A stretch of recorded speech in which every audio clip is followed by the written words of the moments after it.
நம்ம வவ்வால் மீன் குழம்பு செய்ய ஆரம்பிச்சோம் போன டைம். இப்போ வந்து அதோட தொடர்ச்சி பார்க்கலாம்.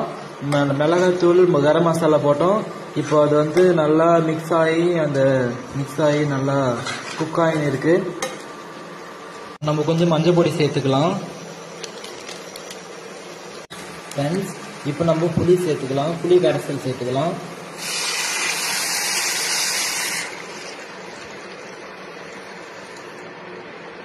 புளி நல்லா கொதிக்கிட்டோம். ஹாய் ஃப்ரெண்ட்ஸ், புளி கரைசல் ஊற்றியாச்சு. நல்லா கொச்சி சுண்டி வரணும். எண்ணெய் பிரிஞ்சு வர பதத்தில் நம்ம மீன் போடணும். புளி கொஞ்சம் அதிகமாக போட்டால் மீன் குழம்பு நல்லா இருக்கும். வவ்வால் மீன் குழம்பு. சரி, நம்ம கொச்சி சுண்டி வர வரைக்கும் கொஞ்சம் வெயிட் பண்ணலாம் ஃப்ரெண்ட்ஸ். ஹாய் ஃப்ரெண்ட்ஸ், மீன் குழம்பு கொதிக்குது. மீன் காத்து கொண்டு இருக்கிறது குழம்புக்குள்ளே இறங்க. ஹாய் ஃப்ரெண்ட்ஸ், எண்ணெய் நல்லா பிரிஞ்சு வந்திருக்கு. நம்ம மீன் சேர்க்கலாம்.